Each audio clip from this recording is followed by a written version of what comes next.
Let's see. Let's see if I can remember how to do this.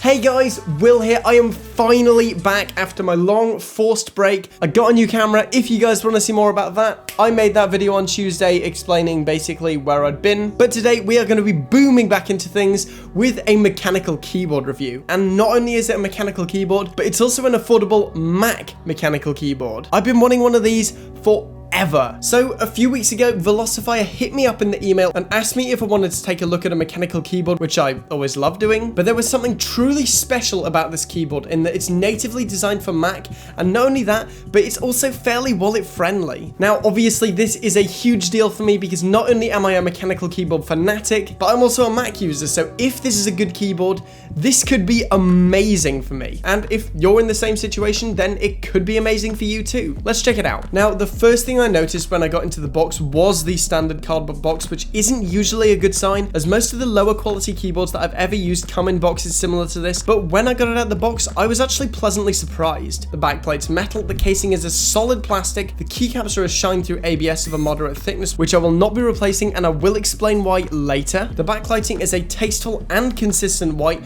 which can be either set to static, breathing, wave, and some other weird blinking ones, which I haven't really used, purely because the standard white lighting just looks so nice. It's decently bright, and as previously mentioned, it's consistent in both light level and color, which is honestly quite nice to see on a budget keyboard. The keyboard itself overall has a black color scheme, and this is the only color available at the moment. And while this is a super nice, sleek color scheme, I think this keyboard would really benefit from having multiple colors available. Obviously, it's a mechanical keyboard, so it's gonna have some switches.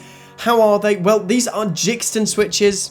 I think that's how you say it, at least. Jixon. The Jixon switches, not Jixton switches. Just wanted to clarify that. And these basically have the same force curve as Gateron or Cherry Browns. However, they honestly feel a lot less tactile. Sometimes this is so severe that they almost feel linear, and there is some serious wobble to them. Now, this would be okay if the keyboard was priced a bit cheaper, but it's 60 bucks, so I would have really liked to see some higher quality switches on this board. I mean, they could have just used outer switches, which in my opinion aren't that bad, and they're still fairly common on budget boards. Yeah, I'm not a fan of the Jixon switches. The Jixon switches aren't that bad that I'm going to write this keyboard off immediately. Let's see how it does in the other areas first. Then at the end of the review, we can make our decision. Moving on to the stabs, I'm actually pleasantly surprised. The last keyboard I reviewed had these horrible stabilizers, but these aren't all that bad. They are still clip-on, but considering this, they're actually built pretty well. There isn't too much rattle, and they are actually stable. In fact, when I sent a quick sound test to the group chat on Instagram, Nathan Kim himself said that they weren't the worst he'd heard, which from him is pretty high praise. Now, the only real build quality downside for me is the non-removable cable. This is directed at all the budget mechanical keyboard makers.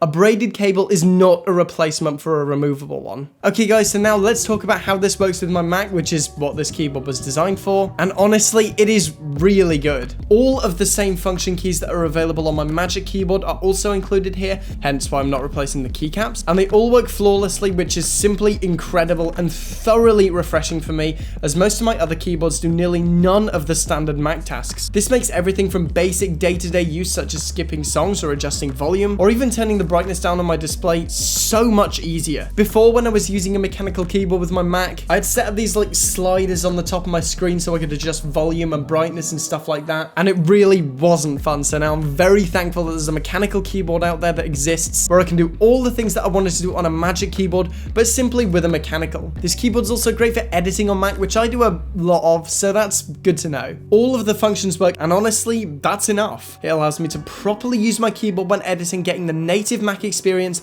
and oh man, it's awesome. Now is the point of the video where we have our quick sound test. So 3, 2, 1, no, hold on.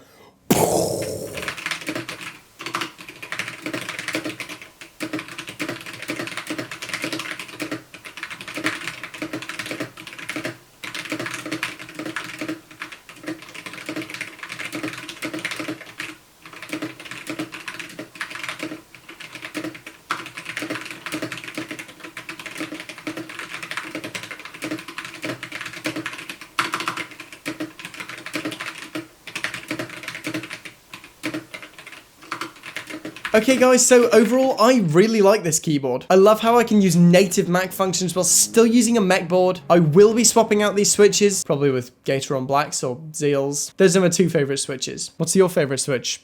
Let me know in the comments. On the second version of this keyboard, I would like to see some better switches, a removable cable, and some more color options. However, if you are a Mac user who wants a Mac native mechanical keyboard to add to your collection, then it's pretty difficult to go wrong with this one. Okay guys, that's it from me. Thank you for watching. Remember to like the video. If you want to see more content like this, then smash the subscribe button.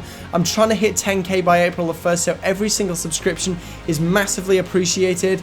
I'm done for now. When will I next see you guys? Soon. Probably tomorrow, actually. Yeah, I'll see you guys tomorrow. See you soon.